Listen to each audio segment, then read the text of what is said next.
ሰላም ጤና ይስጥልን እንደምንላችኋል ውድ ተመልካቾቻችን ከአባይ ቴሌቪዥን የሚተላለፍላችሁ የዕለተ ሮብ ሰኔ 10 ቀን 2018 ዜና ላፍታ የመረጃ ሰዓታችን ተጀምሯል።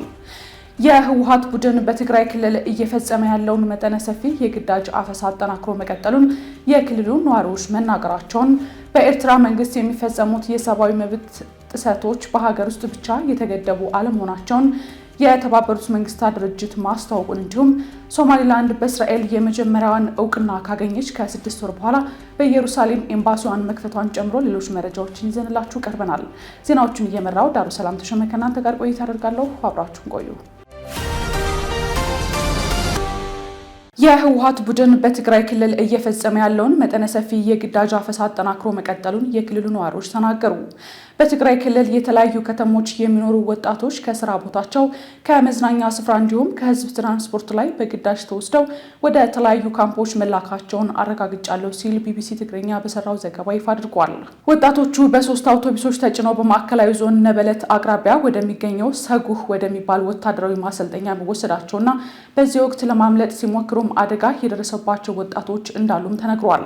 በተመሳሳይ ቀን ግንቦት 17 2018 ዓ.ም በአብይ አዲ ከተማ አቅራቢያ በሚገኙ 2 የወርቅ ማዕድን ማውጫዎች አባግባና ሩባህዛ ከሚባሉ አካባቢዎች ፊታቸውን የሸፈኑ የህወሓት ቡድን ታጣቂዎች ከ700 በላይ ሰዎች እንዳፈሱ ከተጎጂዎችና ከተጎጂ ቤተሰቦች መረጃ መገኘቱ ተዘግቧል። በአፈሳው ወቅት ድብደባ፣ ማንገላታትና ተኩስ ጭምር እንደነበር የሚገልጸው ዘካሪያስ የተባለ ወጣት ከጣንቋ አበርገሌ፣ ቀይ ተክሊና አብይ አዲ ወረዳዎች የመጡ 500 ሰዎች ወደ አብይ አዲ ከተማ ማዘጋጃ ቤት፣ ከቆላ ተንቤን የመጡ 200 ሰዎች ደግሞ በአብይ አዲ ከተማ ነዳጅ ማደያ አቅራቢያ ወደሚገኘው ግንባታው ወዳላለቀ ህንፃ በታጣቂዎች መወሰዳቸውን ይናገራል። በሰሜን ምዕራብ ትግራይ ዞን ብዙ ቀበሌዎች በሚያዝያና ግንቦት ወራት የትግራይ ኃይሎች ወታደራዊ ልብስ የለበሱ ታጣቂዎች ቤት ለቤት በመዞር በርካታ ወጣቶችን እንዳፈሱም ተጎጂዎችና የተጎጂ ቤተሰቦች ተናግረዋል። ከዚህ በተጨማሪም በአክሱም ከተማ ከመንገድ ላይና ከእግር ኳስ መመልከቻ ቤቶች በርካታ ወጣቶች መታፈሳቸውን ነዋሪዎቹ ገልጸዋል። ከዚህ በተጨማሪም በትግራይ ምስራቃዊ ዞን ውቅሮ ከተማ ልጆቻችሁን ወይም ባሎቻችሁን ለውትድርና አሰልፉ የሚለውን የአስተዳዳሪዎችን ቅስቀሳ ያልተቀበሉ ወደ 50 የሚጠጉ እናቶች ከግንቦት 13 ቀን 2018 ዓ.ም ጀምሮ ለአንድ ሳምንት እንደታሰሩም ተናግረዋል። በኤርትራ መንግስት የሚፈጸሙት የሰብአዊ መብቶች ጥሰቶች በሀገር ውስጥ ብቻ የተገደበ ሳይሆን ከሀገሪቱ እስርንና ወታደራዊ ግዳጅን ሸሽተው በውጭ ሀገራት የሚኖሩ ኤርትራውያን ላይ ጭምር የሚፈጸም መሆኑን የተባበሩት መንግስታት የሰብአዊ መብቶች ምክር ቤት ገልጿል። ላለፉት 6 ዓመታት በኤርትራ የሰብአዊ መብቶች አያያዝ ሁኔታ ላይ የተሾሙት የተባበሩት መንግስታት ልዩ ራፖርተር በኤርትራ ስላለው አስከፊ የሰብአዊ መብቶች አያያዝን በተመለከተ ባወጡት ሪፖርት በሀገሪቱ አሁንም ድረስ በሰብአዊነት ላይ የሚፈጸሙ ወንጀሎች ከመቀነስ ይልቅ እየተባባሱ መሆኑን በማስረጃዎች በማስደገፍ ይፋ አድርገዋል። ድርጊቱ በግለሰቦች ደረጃ የሚፈጸም ሳይሆን የመንግስት መዋቅር በፖሊሲ ደረጃ የነደፈው ስልታዊ የማፈኛ ስልት መሆኑንም ገልጸዋል።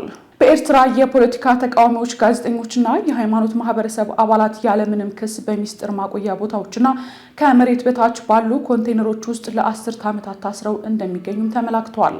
በተጨማሪም መንግስት እንደ አውሮፓውያን አቆጣጠር በታህሳስ ወር 2025 ላለፉት 18 ዓመታት የታሰሩ 13 ሰዎችን የለቀቀ ቢሆንም ሐምሌ ወር 2025 ግን 2 ታዋቂ የሃይማኖት አባቶች መሰወራቸው በሪፖርቱ ተመላክቷል።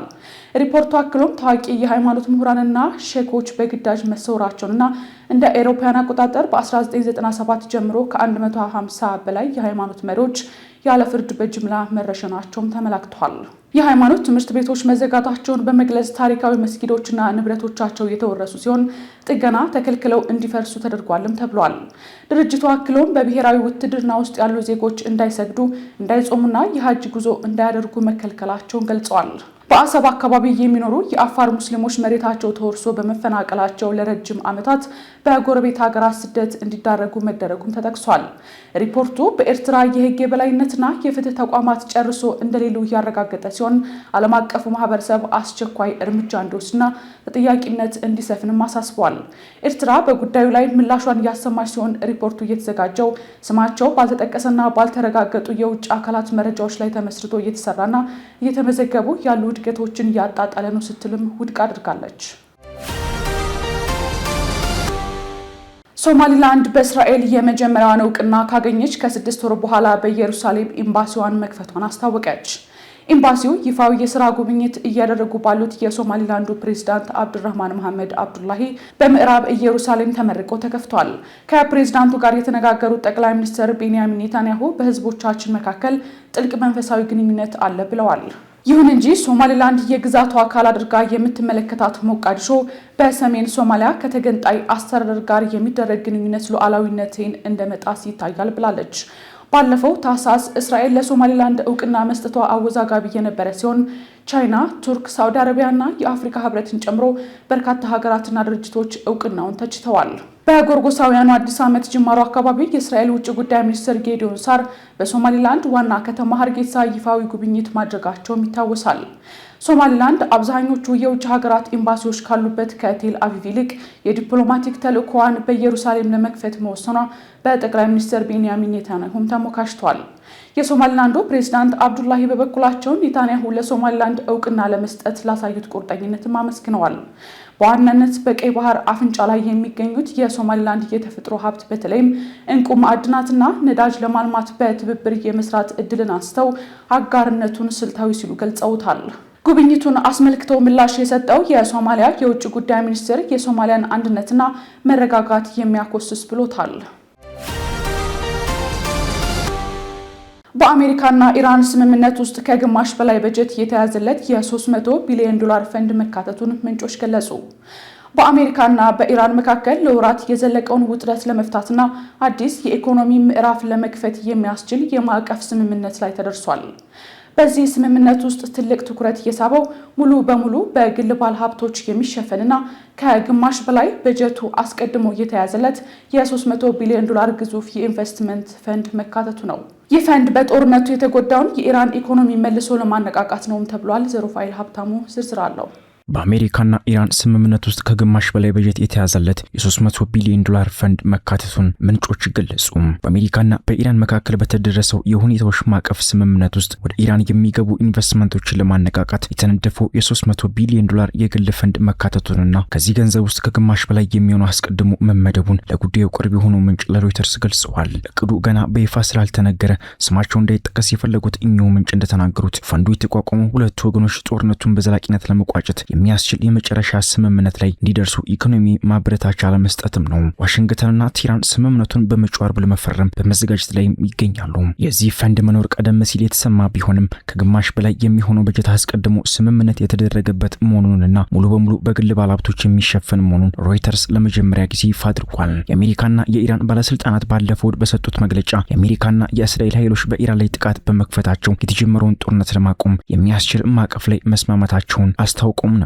ስምምነቱ አሜሪካ በኢራን ላይ ጣለችውን የእገዳ ከበባ የምታነሳበትና ለዓለም አቀፍ የነዳጅና የጋዝ አቅርቦት ቁልፍ መስመር የሆነውን የሆርሙዝ የባህር ወሽመጥን መልሰው ለመክፈትም ያለመ ነው። አዲሱ ፈንድ የግል ኢንቨስትመንት ማስተላለፊያ ዘዴ እንጂ መልሰው መገንቢያ ወይም የጦርነት ካሳ ፕሮግራም እንዳልሆነ የገለጹት ምንጩ ምንም አይነት የመንግስት ገንዘብ ወይም እርዳታ የማይካተትበት መሆኑን አክለዋል። በአሜሪካና በባህረ ሰላጤው የአረብ ሀገራት፣ በኤዥያ፣ በደቡብ አሜሪካና በአፍሪካ የሚገኙ ኩባንያዎች የገንዘብ ድጋፍ ለማድረግ መስማማታቸውም ታውቋል። የገንዘብ ድጋፍ የተገባላቸው የኢንቨስትመንት ዘርፎች በኢነርጂ፣ ሎጂስቲክስ፣ ማኑፋክቸሪንግ እና ትራንስፖርት ላይ ያተኮሩ መሆኑን ተጠቁሟል። አንድ የኢራን የዜና ምንጭ ለሮይተርስ እንደገለጹት ቴህራን መጀመሪያ ላይ ለጦርነት ጉዳት ማካካሻ ከአሜሪካ 400 ቢሊዮን ዶላር ጠይቃ የነበረ ቢሆንም ዋሽንግተን ጥያቄውን ውድቅ አድርገዋለች።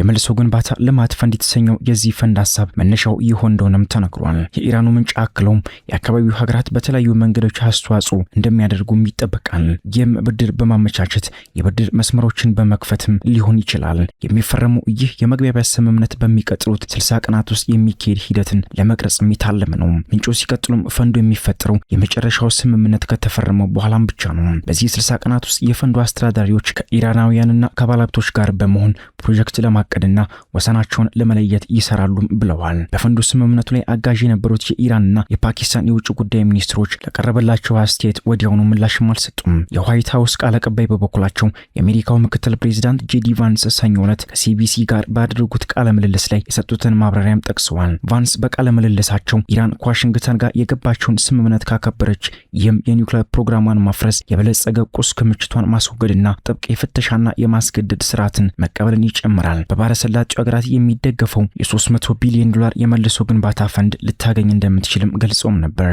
የሮይተርስ የዜና ምንጭ ፈንዱ እንዴት ወይም በማን እንደሚተዳደር ለመናገር ፈቃደኛ ያልሆኑ ሲሆን ዋና ዋና ዝርዝሮች ገና ወደፊት የሚሰሩ መሆኑንም ጠቁመዋል። ምንጩ አክሎም ከደቡብ ኮሪያ፣ ጃፓን፣ ሲንጋፖር፣ ማሌዥያና ከአሜሪካ የተውጣጡ ኩባንያዎች ቃል መግባታቸውን የገለጹ ቢሆንም ሙሉን የኩባንያዎች ዝርዝር ከመስጠትም ተቆጥበዋል። ይህ የ60 ቀናት የመግባቢያ ሰነድ ማቀፍ እንጂ የመጨረሻ ስምምነት ባለመሆኑ የአሜሪካና የኢራን ተደራዳሪዎች በዚህ ጊዜ ውስጥ በኒውክሌር በማዕቀብና በክልላዊ ደህንነት ጉዳዮች ላይ በበርካታ ዘርፎች ላይ ይሰራሉ ተብሎም ይጠበቃል። ከአባይ ቴሌቪዥን ሲተላለፍላችሁ የነበረው የዛሬው ሰኔ 10 2018 የቀኑ መረጃችን ይህን ይመስል ነበር። አብራችሁን ስለነበራችሁ ከልብ እያመሰገንን በያላችሁበት መልካም ጊዜ ይሁንላችሁ።